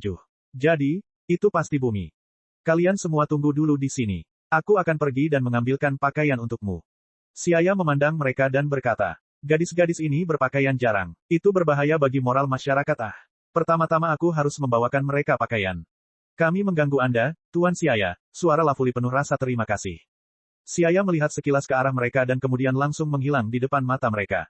Tak lama kemudian, Siaya kembali dengan membawa kapsul Hoi Poi berisi pakaian wanita. Saat dia keluar, dia juga dengan mudah memeriksa situasi bumi ini. Secara keseluruhan, tidak banyak perbedaan antara bumi di Universe 6 dan bumi di Universe 7. Keduanya adalah planet tingkat rendah dan sebagian besar dihuni oleh manusia. Namun, di bumi Universe 6, suasana umum pelatihan seni bela diri tampaknya sedikit lebih intens, dan tingkat seni bela diri juga sedikit lebih tinggi. Bab 157, Untung atau Rugi. Dibandingkan dengan alam semesta 7, kekuatan bumi secara keseluruhan di alam semesta 6 tidak diragukan lagi lebih kuat, tetapi tampaknya karena perbedaan sekolah internal, kelompok seni bela diri di bumi sama sekali tidak harmonis. Mereka terbagi menjadi beberapa kekuatan yang berlawanan, saling bertarung tanpa henti. Tapi ini tidak ada hubungannya dengan Siaya. Dia hanya bermaksud untuk tinggal di sini sementara dan mengkonsolidasikan kekuatannya. Sebelumnya saat bertarung dengan Bofei, Siaya terluka sangat parah. Jadi, setelah dia memulihkan lukanya dengan Senzu Beans, kekuatan pertempurannya jelas meningkat. Sekarang menurutnya sudah melebihi 1 juta poin. Peningkatan kekuatannya yang tiba-tiba ini mengharuskan dia meluangkan waktu untuk menguasai dan menstabilkannya. Sambil mengalihkan pandangan, dia memberikan pakaian itu kepada Lafuli dan gadis-gadis lainnya. Tak lama kemudian, suara gemerisik pakaian ganti terdengar. Karena malu, Siaya berjalan jauh. Tuan Siaya, kami sudah selesai berganti pakaian. Berbicara dengan suara lembut dan tajam, Lafuli berjalan mendekat, mengenakan pakaian baru. Pemandangan ratusan gadis berpakaian cantik berdiri bersama di hadapannya, terutama ketika gadis-gadis ini adalah elf yang anggun, bagaikan ratusan bunga yang bermekaran di musim semi. Cukup menarik. Siaya memandang mereka dan mengangguk, berkata, lingkungan bumi cukup bagus. Kalian semua harus menetap dulu di sini. Ya, Tuan Siaya. Lafuli mengangguk. Melihat Putri Lafuli mengangguk, gadis-gadis itu mengikuti petunjuknya dan juga satu persatu menyetujuinya. Gadis-gadis ini sepertinya menyukai hutan, dan Siaya juga merasa tidak aman membawa gadis-gadis itu ke kota. Jadi, dia mengajak mereka mencari hutan terdekat yang jauh dari hiruk-pikuk peradaban, berniat untuk memukimkan mereka. Sesampainya di tempat terbuka, Siaya mengeluarkan sekotak kecil kapsul Hoi Poi dari ruang dimensi sebelum mengeluarkan salah satunya dan membuangnya setelah menyalakannya. Dengan kepulan asap, banyak villa mewah tiba-tiba muncul di atas tanah terbuka yang bersih. Villa-villa yang banyak itu semuanya merupakan bangunan 3 lantai. Tidak akan menjadi masalah jika banyak bangunan dapat menampung beberapa ratus orang. Kamu tinggal di sini dulu, ada hal lain yang bisa kita bicarakan nanti, kata Siaya sambil menunjuk ke banyak villa itu sebelum berjalan menuju kamarnya sendiri di bawah tatapan heran Lafuli dan yang lainnya. Putri Lafuli, apakah ini ajaib? Berapa banyak rumah yang muncul dalam sekejap? Setelah Siaya pergi, beberapa gadis melihat sekeliling, merasakan hal baru saat mereka mengobrol. Mungkin itu semacam teknologi. Lafuli menatap kosong beberapa saat sebelum dia menarik napas dalam-dalam, berkata, tidak masalah. Karena Tuan Siaya telah mengatur agar kita tinggal di sini, kita harus menuruti keinginannya. Ya, Putri. Gadis-gadis itu mengangguk. Mengenai Siaya, pahlawan yang menyelamatkan mereka dari sarang serigala, mereka sangat berterima kasih dari lubuk hati mereka yang terdalam. Oleh karena itu, mereka semua menetap di bawah komando Lafuli. Di sisi lain, setelah Siaya memasuki kamarnya, dia menyalakan air panas terlebih dahulu dan mandi dengan nyaman di kamar mandi. Suhu air yang hangat dan sejuk langsung menghilangkan rasa lelah di tubuhnya. Meski kelelahan fisik usai pertarungan sudah bisa dihilangkan oleh Senzu Beans, kelelahan mental masih terus menumpuk. Di dalam bak mandi, Siaya mengepalkan tinjunya dan merasakan kekuatan besar yang mengalir di dalam tubuhnya. Kilatan terang muncul di matanya yang bersinar. Bertarung dengan Bovei telah menyebabkan kekuatan pertempurannya meningkat menjadi 1,04 juta, tingkat peningkatannya tidak bisa dianggap kecil. Segera dia mengendurkan tinjunya dan berpikir dalam hati, kali ini, pertarunganku dengan Bovei benar-benar berbahaya. Jika bukan karena saya meluncurkan transmisi instan di akhir untuk menghindar, sangat sulit untuk memprediksi apakah saya akan hidup atau mati. Namun, aku benar-benar membuat kesalahan kali ini, membiarkan Bovei berkomplot melawanku. Melakukan kesalahan saat bertarung seringkali berakibat fatal, terutama dalam pertarungan penting. Bahaya kali ini telah membunyikan bel peringatan bagi Siaya. Anda tidak dapat menurunkan kewaspadaan kapanpun selama pertarungan. Ini adalah pelajaran yang dia pelajari dari kesalahannya.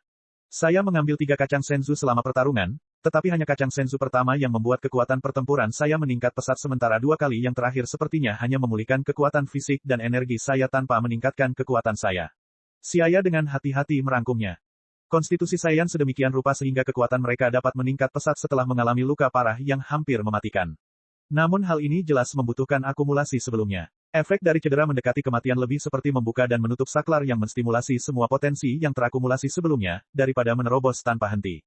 Ada beberapa contoh dalam karya aslinya di mana Son Goku dan Vegeta menggunakan kacang senzu untuk menerobos. Baik itu planet Namek Saga, Android Saga, atau yang lebih baru Majin Buu Saga, kacang senzu hanya digunakan untuk memulihkan kekuatan fisik dan tidak membawa terobosan dalam latihan. Namun, terobosan mendekati kematian juga merupakan situasi yang sangat berbahaya. Seseorang bisa mati secara tidak sengaja. Jadi yang terbaik adalah berlatih dengan jujur. Dengan mengingat hal itu, Siaya juga memikirkan kemampuan ruang waktunya. Dalam pertarungan, dia pada dasarnya belum menggunakan satupun kemampuannya. Bukan karena dia tidak ingin menggunakannya, tapi beberapa kemampuan sepele yang dia miliki telah kehilangan fungsinya dalam pertarungan intensitas tinggi. Karena itu, perlahan-lahan membantunya dalam melakukan beberapa peningkatan pada pertahanan dan kecepatannya. Situasi kekuatan kemampuan ruang waktunya saat ini sangat canggung. Tidak berguna dalam pertarungan tingkat tinggi tetapi tidak perlu digunakan dalam pertarungan tingkat rendah. Saat transmisi instan bertemu dengan ahli kuat seperti Bovei, tingkat keberhasilannya sulit dipastikan karena aura musuh mengganggu ruang. Kekuatan kemampuan ruang waktu sebagai sebuah jurus besar, meskipun sangat besar, juga sangat memakan energi, dan tidak dapat digunakan dengan mudah.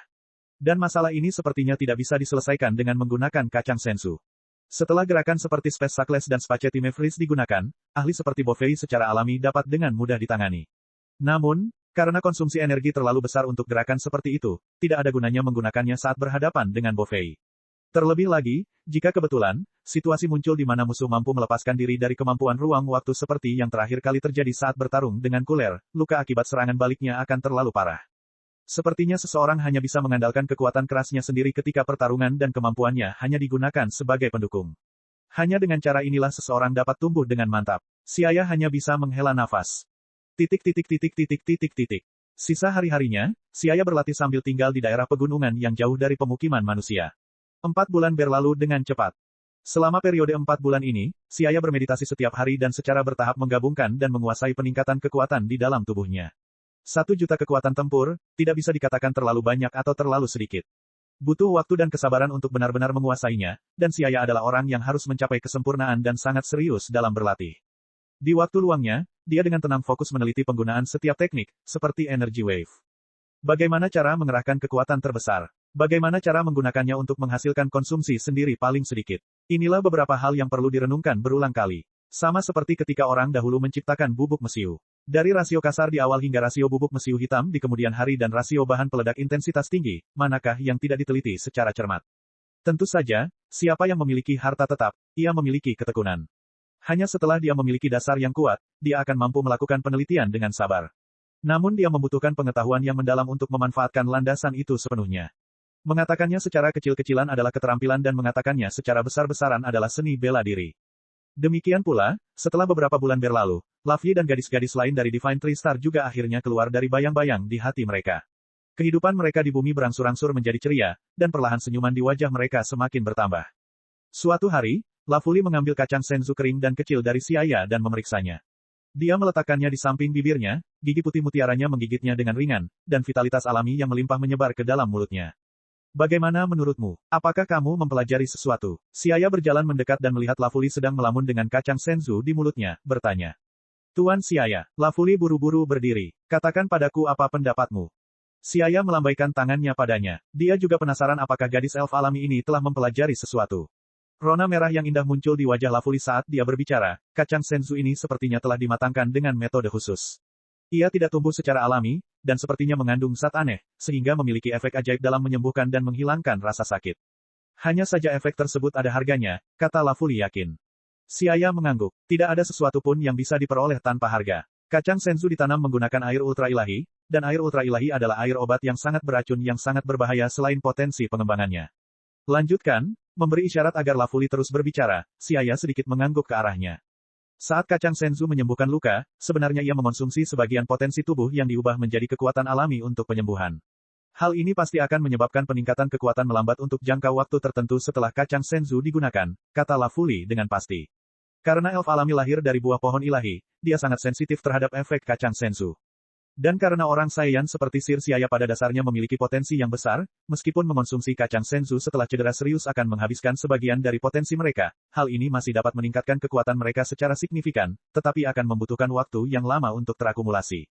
Kacang senzu tentunya tidak bisa membuat para Saiyan terus-menerus meningkatkan kekuatannya. Menghabiskan potensi dengan imbalan pemulihan cepat mendekati kematian. Ini mirip dengan dugaan Siaya. Hanya saja makan kacang senzu terlalu banyak akan membuat latihan selanjutnya menjadi sulit. Sama seperti awalnya ketika cedera parah mungkin memerlukan waktu 6 bulan untuk pulih. Namun, kacang senzu memungkinkan Anda pulih dalam sekejap, tetapi akibatnya adalah pertumbuhan yang lambat untuk paruh kedua atau bahkan 1 tahun waktu pelatihan. Apakah untung atau rugi merupakan untung atau rugi akan berbeda-beda pada setiap orang. Bagi mereka yang terluka parah dan hampir mati tentu saja merupakan suatu keuntungan, namun bagi mereka yang hanya perlu menggunakan sedikit kekuatan fisik dan istirahat sebentar untuk pulih, niscaya merupakan kerugian yang sangat besar. Tampaknya di masa depan, jika tidak terluka parah dan hampir mati, dia tidak boleh makan terlalu banyak kacang senzu. Alis si ayah berkerut saat dia tiba-tiba merasakan sedikit pencerahan. Bab 158, Menara Suci yang berbeda. Nah, apakah hidupmu di dunia terasa nyaman selama ini? Si ayah bertanya. Saat ini, si ayah asyik berlatih. Dia kurang memperhatikan gadis elf ini, hanya berinteraksi dengan orang Luffy ini. Terima kasih, Tuan si ayah, kami baik-baik saja, kata Luffy sambil tersenyum. Kehidupan di bumi bisa dibilang sangat nyaman, namun tidak memiliki atmosfer seperti kampung halamannya. Mereka selalu khawatir dengan kampung halaman mereka yang ditempati oleh alien. Entah apa yang terjadi pada Ibu Dewi dan saudara perempuan lainnya. Luffy menghela nafas. Keberuntungan mereka bisa dibilang cukup baik karena mereka bertemu dengan Tuan Siaya yang kuat dan baik hati. Saudari-saudari lainnya mungkin tidak seberuntung itu. Mungkin mereka telah dijual oleh alien lain. Siaya memandangi wajah lembut gadis itu dan tidak bisa tidak memikirkan Siling dan Miers. Saya telah pergi cukup lama, dan saya masih belum mendapat kabar tentang bola naga super terakhir. Mungkin dia harus kembali. Dengan lembut menepuk kepala gadis itu, si ayah berkata, Luffy, kamu tidak perlu terlalu khawatir. Saya bisa pergi ke dunia asal Anda untuk melihatnya nanti ketika saya punya waktu dan jika perlu bisa membantu. Benar-benar, terima kasih, Tuan si ayah. Mata indah Luffy tiba-tiba berbinar. Wajah mungilnya yang cerah dan cantik memerah karena kegembiraan, seketika menjadi hidup. Mehem, si ayah memandangnya dan mengangguk ringan. Oh, ngomong-ngomong, aku akan pergi ke suatu tempat, aku serahkan tempat ini padamu. Jika ada binatang buas atau manusia yang datang, ingatlah untuk waspada terhadap mereka. Si ayah mengetahui kekuatan gadis-gadis ini. Kekuatan pertempuran mereka sebesar 70 dan 80 memang sangat lemah bagi para alien itu. Namun, berurusan dengan beberapa hewan liar dan penduduk bumi yang tidak terlatih seharusnya tidak menjadi masalah. Selama Luffy dan yang lainnya tidak bertemu dengan seniman bela diri, itu sudah cukup untuk membela diri. Yakinlah, Tuan Siaya, serahkan tempat ini pada kami. Luffy menegakkan dadanya dan berjanji. Pastinya tidak terlihat dari penampilannya yang menggemaskan bahwa dia adalah putri suatu ras. Oke, Siaya mengangguk lalu langsung melayang ke langit. Setelah mencapai ketinggian 10.000 meter di langit, dia tiba-tiba melaju ke suatu arah. Seberkas cahaya menerobos udara seperti anak panah dan dengan cepat menjadi bayangan hitam kecil, menghilang ke cakrawala. Melihat siluet Sir Siaya yang sedang surut, Lafuli mengangkat tinju putihnya untuk menyemangati dirinya sendiri dan kemudian sambil dengan gembira menyenandungkan sebuah lagu, dia pergi mencari saudara perempuannya. Saat ini, dia merasa bahagia tidak seperti sebelumnya. Titik titik titik titik titik titik. Langit biru cerah, awan putih bersalju melayang di udara yang seiring dengan perubahan angin berubah menjadi berbagai bentuk. Penampilan transparan mereka seperti permen kapas yang nikmat. Seniman bela diri di bumi ini terpecah menjadi organisasi yang berlawanan karena sekolah yang berbeda.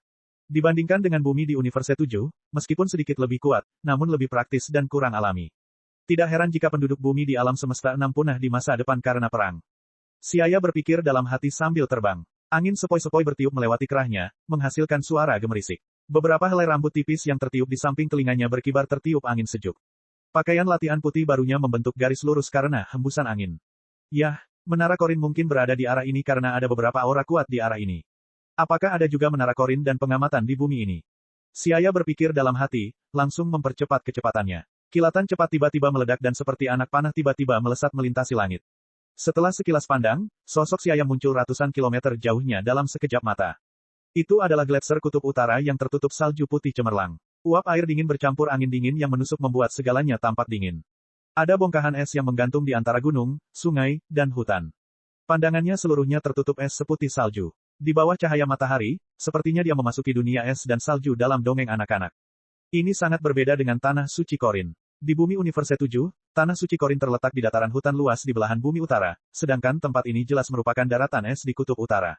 Namun, di antara puncak gunung aneh yang tertutup salju putih, Siaya melihat pilar yang menjulang tinggi menjulang ke langit, menghilang setelah melewati awan. Ada juga menara suci di sini, dan ada beberapa aura kuat di atas menara. Siaya menyeringai dan dengan cepat terbang ke atas mengikuti menara. Itu adalah menara besar yang mirip dengan menara Korin tetapi dengan sedikit perbedaan. Menara ini berbentuk seperti silinder pentagonal dengan lapisan-lapisan yang bertumpuk satu sama lain. Menara itu lebarnya sekitar 1 meter. Setiap lapisan menonjol keluar dengan sudut titik 10 derajat. Tonjolan tersebut membentuk alur berbentuk busur di dalamnya. Pada setiap jarak 3 atau 4 meter akan ada garis pemisah berbentuk tabung seperti banyak kacang besar yang ditumpuk. Menara itu diukir dengan berbagai pola paku yang aneh dan karakter misterius yang bengkok. Mirip dengan menara Korin, tetapi gayanya berbeda. Setelah menilai secara kasar, Siaya mengikuti ke atas sepanjang menara dan dalam beberapa detik mencapai puncak menara yang berbentuk kubus segi 4. Siaya melangkah ke menara dan menemukan ada seorang lelaki tua kurus di dalam. Itu adalah penjaga menara suci, sama seperti Korin. Kekuatan tempurnya tidak kuat, sekitar 400. Bagi manusia, itu tidak buruk. Siaya berpikir dalam hati. Anak muda yang misterius, kamu adalah. Melihat Siaya tiba-tiba muncul di atas menara, penjaga menara suci agak terkejut. Tetap saja, ketika dia melihat orang lain berdiri tegak dan tidak takut, tidak angkuh atau rendah hati, dan samar-samar memperlihatkan temperamen seorang pemimpin di antara dahinya, dia penasaran dengan asal-usul orang lain. Seorang ahli top, penjaga tua itu terkejut. Pikiran seperti itu tiba-tiba terlintas di hatinya. Tapi, mungkinkah ada ahli muda di dunia ini? Kamu tidak perlu peduli tentang siapa aku, Pak Tua. Ekspresi Siaya acuh tak acuh saat dia mengeluarkan kacang senzu sebelum membuangnya. Apakah kamu punya kacang seperti ini di sini? Penjaga melihat pemuda itu mengeluarkan sebutir kacang dari udara dan ekspresi terkejut di wajahnya menjadi lebih berat. Dia segera mengambil kacang senzu dan memeriksanya sebentar sebelum menggelengkan kepalanya. Maaf, saya belum pernah melihat kacang seperti ini sebelumnya. Tidak ada kacang senzu di sini. Melihat pihak lain sepertinya tidak berbohong, Siaya menganggukkan kepalanya. Dia merasa malu untuk mengambil kembali kacang senzu, jadi dia langsung melompat keluar dari menara dan terbang lebih tinggi lagi menuju lookout. Mungkin ada sesuatu yang berbeda di sana. Kamu bisa mendapatkan kacang senzu ini. Suara tidak jelas terdengar dari jauh. Mendengarkannya, penjaga kurus itu buru-buru pergi ke tepi menara dan melihat ke atas, tapi dia tidak bisa lagi melihat siluet pria itu. Siapa pemuda itu? Mengapa kini tubuhku sedikit gemetar saat dia berdiri di depanku? Penjaga menara memasang ekspresi bingung di wajahnya sambil bersandar pada tongkat tapi tak lama kemudian dia menghela nafas berat. Saat ini, konflik antar seniman bela diri di bumi semakin meningkat, dan perang bisa saja pecah kapan saja. Pada saat ini, ahli misterius tiba-tiba muncul di bumi. Tidak tahu apakah itu berkah atau kutukan. Bab 159, pertama kali bertemu Raja Kai. Di atas menara suci, langit kosong dan sunyi. Di sini, udaranya sangat tipis, dan dengan langit biru sejauh ribuan mil, bahkan satu awan pun sangat jarang. Di langit yang luas dan cerah, puncak gunung berbentuk kerucut terbalik yang sangat besar tergantung di tengah langit biru, dan telah terjadi selama bertahun-tahun yang tak terhitung jumlahnya. Siaya menemukan bahwa menara suci dan pengamatan Universe 6 tidak seperti Universe 7 yang lebih menyukai gaya halus dan bulat biasa. Sebaliknya, mereka memiliki gaya poligonal dengan tepi dan sudut yang relatif keras. Mereka mungkin sedikit lebih kuat dan memiliki sedikit kelonggaran dalam gaya menyebabkan seni bela diri alam semesta enam bumi menjadi lebih kejam dan tirani, dan perselisihan menjadi lebih sengit. Pepatah yang mengatakan bahwa lingkungan yang berbeda memupuk sifat yang berbeda pada penghuninya biasanya tidak salah. Di dalam gunung terapung raksasa tersebut, terdapat bangunan megah yang dibangun di kaki bukit dan di samping danau. Bangunan-bangunan ini dibangun di kaki bukit sementara istana dewa yang menjulang tinggi berdiri tegak di puncak bukit. Di bawah istana dewa, kumpulan bangunan batu giok yang megah tampak semakin indah di bawah sinar matahari. Di kaki gunung terdapat sebuah mata air yang mengalir dengan gemericik air yang jernih. Di antara pepohonan pinus hijau subur di hutan pegunungan, banyak bangunan anggun dan kuno tersebar, sangat kontras dengan istana dewa yang menjulang tinggi. Saat ini, sekelompok manusia seniman bela diri yang tinggal di Lookout sedang berdebat tentang perbedaan teori seni bela diri. Masing-masing dari mereka berdebat dengan wajah merah, hampir berkelahi. Tepat ketika mereka sedang berdebat satu sama lain, tiba-tiba, aura menakutkan yang menakutkan dengan berani menyapu seluruh alam surgawi. Auranya tenang dan jauh, sangat kuat, menekan mereka, membuat mereka sulit bernapas. Aura yang menakutkan, siapa itu? Masih ada ahli di bumi. Para seniman bela diri itu, masing-masing terkejut tak terlukiskan. Mereka menghirup udara dingin. Adegan itu sangat sunyi. Tanpa mempedulikan pertengkaran kecil mereka, mereka tiba di alun-alun di tengah Lookout. Di tengah-tengah Lookout, seorang pria muda mengenakan pakaian latihan putih dengan santai berdiri tegak dan tegak. Dia melihat sekeliling ke segala arah sebelum berjalan menuju mereka. Kelompok seniman bela diri yang tinggal di Lookout alam surga ini adalah kelompok orang yang paling menonjol dalam umat manusia. Meskipun mereka tak henti-hentinya berdebat satu sama lain karena teori seni bela diri, konflik berskala besar pun akan pecah dari waktu ke waktu. Namun, mereka masih mempunyai kemampuan untuk membuat penilaian yang cerdas. Saat mereka melihat Siaya, mereka tahu bahwa mereka jelas bukan lawan pemuda itu. Hal ini membuat wajah orang-orang yang mengaku ahli itu terbakar. Siapa pemuda ini? Hati mereka bingung, tetapi mereka tidak berani lalai dan buru-buru menyambutnya. Senior. Karena mereka tidak tahu bagaimana memanggil pemuda itu, mereka hanya bisa menggunakan senior setelah berpikir lama. Bagaimana bisa ada begitu banyak orang yang berlatih di alam surga? Siaya bertanya dengan heran.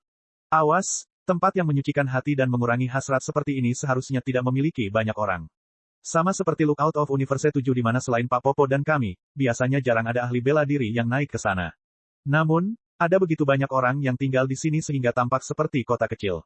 Melihat kekuatan orang-orang ini, dia dapat melihat bahwa itu biasa saja, tetapi wilayah mereka tidak terlalu tinggi. Baru saja, mereka tampaknya berdebat karena suatu alasan, membuat seluruh alam surgawi menjadi kacau, dan dipengaruhi oleh para pemimpin seni bela diri ini, bahkan tatanan alam bawah menjadi berantakan total. Siapa di antara kalian yang kami? Siaya bertanya.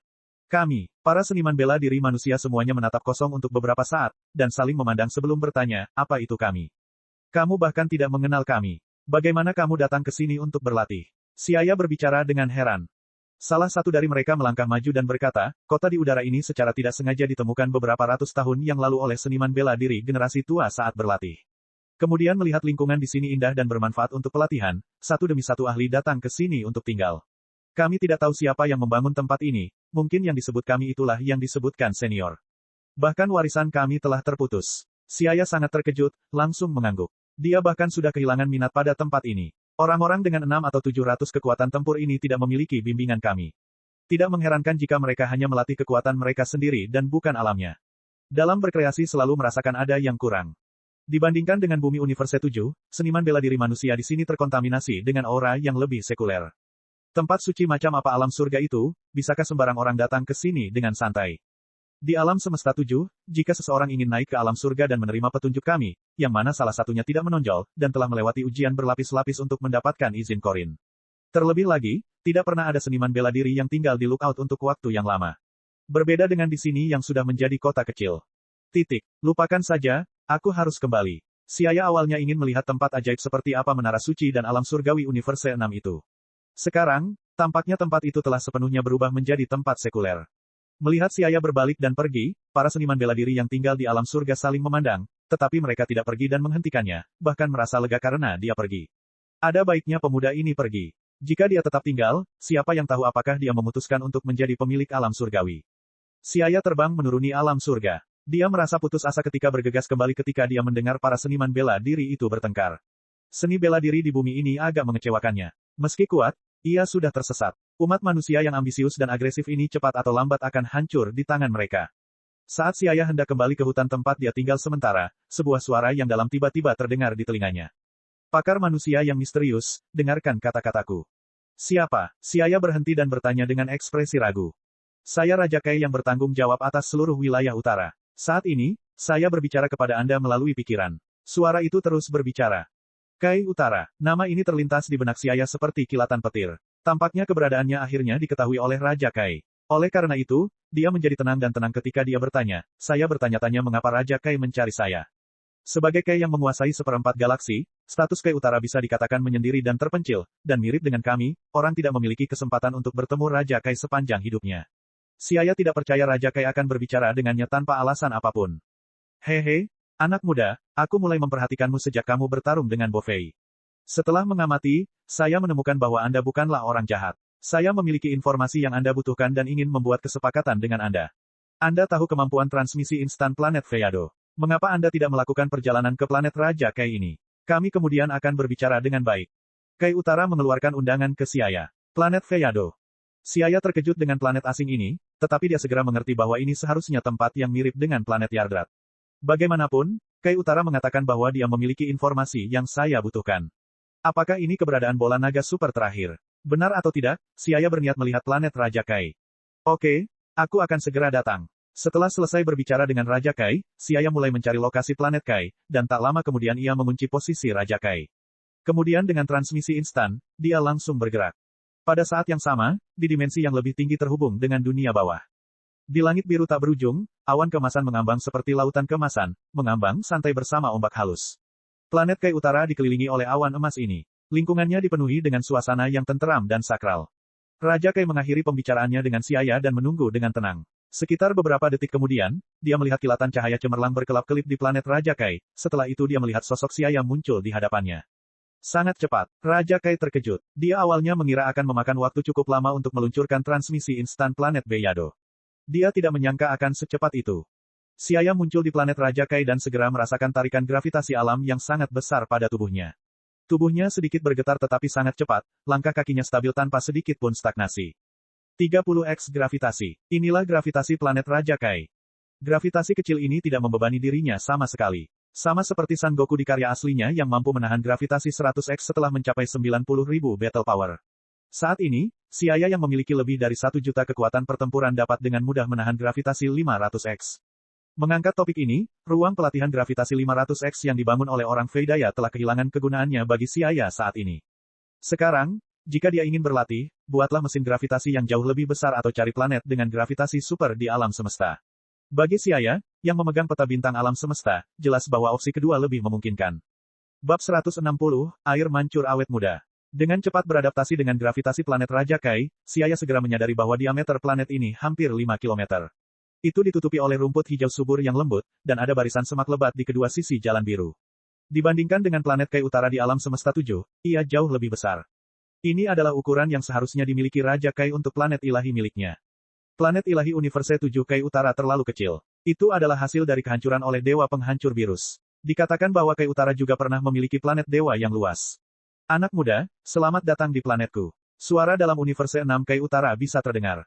Siaya pergi ke arah asal suara itu, dan melihat sesosok tubuh kurus berkulit hijau berdiri di hadapannya.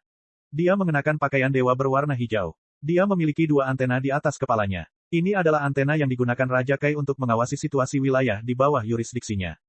Kayo-sama, saya tidak tahu kesepakatan apa yang ingin Anda buat dengan saya. Siaya bertanya. Hahaha, aku tahu konflikmu dengan Bo Fei dan putra-putranya terjadi karena planet kristal oranye gelap. Dan kebetulan saya mengetahui keberadaan planet kristal lain. Saya akan menggunakan informasi dari planet kristal itu untuk membuat kesepakatan dengan Anda. Raja Kai tertawa, perlahan berjalan menuju suatu arah. Apa yang Kayo-sama ingin aku lakukan? Setelah mengetahui bahwa Kai Utara mengetahui keberadaan bola naga super terakhir, Siaya sangat gembira saat dia mengikutinya. Hehe, kamu harus tahu bahwa Bo Fei Trading Center adalah benteng yang didirikan oleh Aliansi Perdagangan Semesta di wilayah utara. Meskipun Bo Fei yang jahat dan putra-putranya dibunuh olehmu, selama Aliansi Perdagangan Semesta menginginkannya, mereka dapat dengan cepat membangun benteng lagi. Apakah kamu ingin aku membasmi pasukan Aliansi Perdagangan Semesta di wilayah utara? Siaya mengerutkan kening. Pasukan Aliansi Perdagangan Semesta sudah mengakar kuat, dan mustahil untuk memberantas mereka hanya dengan mengandalkan kekuatannya. Tentu saja tidak. Meskipun saya juga ingin sepenuhnya memberantas Aliansi Perdagangan Semesta, saya tahu itu tidak mungkin. Raja Kai menghela nafas dan memandang Siaya, berkata, saya hanya ingin Anda membunuh beberapa calon agen dari pusat perdagangan. Bofei telah merebut posisi agen pusat perdagangan dari orang-orang ini beberapa ratus tahun yang lalu, setelah itu orang-orang itu bersembunyi di wilayah utara. Sekarang Bofei dan putra-putranya telah meninggal, saya khawatir orang-orang itu akan kembali gelisah. Jika mereka semua terbunuh, wilayah utara setidaknya bisa tenang selama beberapa dekade. Bahkan jika setelah itu agen lain dipilih, kekuatan agen tersebut tidak akan terlalu kuat. Berapa banyak orang dan seberapa kuat mereka? Xiaya bertanya. Raja Kai tertawa dan berkata, semuanya berjumlah 17 orang, dan mereka secara alami kurang kuat dibandingkan Bofei. Ketika Bofei mengalahkan mereka bertahun-tahun yang lalu, dia bahkan tidak menggunakan Ki Ignition. Kekuatan tempur mereka harus antara 150.000 dan 600.000. Xiaya merenung dalam hati setelah mendengarkannya. Jika menurut kata-kata Kai Utara, kekuatan pertempuran orang-orang ini tidak terlalu tinggi, bahkan jika mereka telah membuat terobosan yang signifikan, itu hanya akan mencapai 700.000 hingga 800.000 yang tidak ada apa-apanya di hadapannya yang kekuatan pertempurannya telah mencapai lebih dari 1 juta. Selain itu, dia bahkan telah mengalahkan Bofei. Jika mereka lebih kuat dari Bofei, bagaimana mungkin Bofei bisa menduduki pusat perdagangan secara paksa? Meskipun planet kristal oranye tua itu terlihat indah dan memiliki nilai tertentu sebagai koleksi, menurutku informasinya saja tidak cukup sebagai imbalan bagiku untuk mengambil tindakan dan membunuh mereka. Xiaya berdiri di sana berpura-pura mempertimbangkan sejenak sebelum dia menggelengkan kepalanya. Tentu saja Xiaya juga memahami prinsip menunggu harga yang lebih baik. Menggunakan informasi bola naga super sebagai imbalannya untuk mengambil tindakan, jelas sudah cukup. Namun itu karena dia mengetahui kegunaan bola naga super, tetapi Raja Kai tidak mengetahuinya. Menggunakan informasi planet ini sebagai imbalan atas perdamaian selama beberapa dekade di wilayah utara. Jelas sekali, Raja Kai lah yang mendapat untung besar. Raja Kai menganggukkan kepalanya. Dia juga tahu bahwa jika dia ingin Xiaya mengambil tindakan hanya dengan imbalan informasi sebuah planet, harganya akan sedikit terlalu kecil. Jadi, dia mengeluarkan panci kecil berwarna biru cerah sambil merasa tertekan. Saya akan menggunakan panci kecil berisi mata air dari mata air awet muda kuning, selain informasi dari planet kristal itu untuk membuat kesepakatan dengan Anda. Air mancur awet muda, apa itu? Xiaya bertanya. Melihat ekspresi tertekan Raja Kai, itu pasti sebuah harta karun. Air mancur awet muda adalah sejenis air roh yang dihasilkan di kedalaman mata air kuning dunia lain. Dewa dapat menggunakannya untuk memurnikan ramuan keabadian. Sekalipun diminum langsung, meski tidak ajaib seperti Elixir of Immortality, namun tetap bisa memperpanjang umur seseorang. Hanya dengan minum seteguk, seseorang dapat memperoleh umur beberapa ratus tahun. Raja Kai menjelaskan, karena air mancur awet muda ini terletak di kedalaman perbatasan antara neraka dan surga di dunia lain. Itu hanya dapat memadatkan penurunan dalam beberapa puluh tahun. Meski tidak berdampak apapun pada dewa, namun dapat digunakan untuk menyempurnakan ramuan keabadian yang dapat diberikan kepada manusia di dunia manusia yang telah melakukan perbuatan baik. Ini sangat berharga. Jika bukan karena meminta Xiaya untuk mengambil tindakan, Raja Kai tidak akan mengeluarkannya bahkan jika dia dipukuli sampai mati. Ramuan keabadian. Mendengar nama ini, mata Xiaya tiba-tiba berbinar, seolah mendengar nama yang dikenalnya, pikirannya berputar. Tiba-tiba dia teringat bahwa Tuan Rossi tampaknya telah mengonsumsi apa yang disebut ramuan keabadian dan dengan demikian hidup selama bertahun-tahun. Tentu saja keabadian sejati tidak ada. Kelahiran dan kematian adalah hukum alam dan tidak mudah dilanggar. Meski tidak bisa membuat seseorang hidup selamanya, namun bisa memperpanjang umurnya. Master Rossi dan Master Sen telah hidup selama beberapa ratus tahun karena mereka telah mengonsumsi ramuan keabadian ketika mereka masih muda. Meskipun efek Fountain of Youth belum tentu lebih baik dari Elixir of Immortality, ini juga merupakan harta karun yang langka. Saya harus mendapatkan pot air mancur awet muda ini. Mata Xiaya bersinar terang, dia bertekad untuk memiliki air mancur ini. Bagaimana, jika Anda berjanji untuk melakukannya, saya tidak hanya akan memberitahu Anda keberadaan planet kristal itu, tetapi juga akan memberi Anda pot air mancur awet muda ini. Raja Kai bertanya sambil mengangkat pot kecil berwarna biru cerah yang berisi air mancur awet muda. Oke. Tapi pertama-tama kamu harus memberitahuku lokasi planet kristal itu. Xiaya menganggukkan kepalanya, menyetujui. Melihat Xiaya setuju, Raja Kai menghela nafas lega sebelum menunjuk ke halaman rumput tidak jauh dari sana, berkata, di sanalah lokasi planet kristal. Karena beberapa alasan khusus, tidak ada sinyal yang dapat dikirim dari tempat itu. Anda hanya dapat menemukan lokasi tepatnya melalui bantuan saya. Ayo, letakkan tanganmu di punggungku, aku akan menunjukkan kepadamu di mana letak planet ini. Raja Kai berbalik dan berkata pada Xiaya. Mendengar perkataannya, Xiaya meletakkan tangannya di punggung Raja Kai. Dia kemudian melihat dua antena di kepala Raja Kai sedikit bergetar, mengeluarkan sinar listrik. Xiaya merasakan rohnya menjelajah alam semesta, pikirannya bersama gelombang listrik Kai melayang melalui langit berbintang di alam semesta. Segera, di ruang bintang yang gelap dan luas, dia melihat sebuah altar besar, yang batasnya tidak terlihat. Itu memiliki 5 lapisan dan dikelilingi oleh lapisan zat kabur yang ilusi dan kacau, tidak memungkinkan sinyal apapun untuk dikirim. Di posisi paling atas altar, bola naga super besar berdiameter 37.000 km diabadikan. Altar misterius dan planet kristal itu tiba-tiba muncul 6 bulan lalu. Jika Anda mampu, Anda bisa pergi dan melihatnya. Raja Kai perlahan berkata. Siaya menatap bola naga super terakhir. 6 bulan yang lalu, pada saat itulah dia kehilangan sinyal bola naga super. Waktunya cocok. Tampaknya altar juga merupakan sesuatu yang dilakukan Vados. Cek cek cek cek cek cek cek cek. Rakan-rakan kultivator sekalian, sebelum retret, sila terus berkultivasi untuk jurus subscribe, like, share dan komentar agar sekte novel Sadim terus berkembang pesat.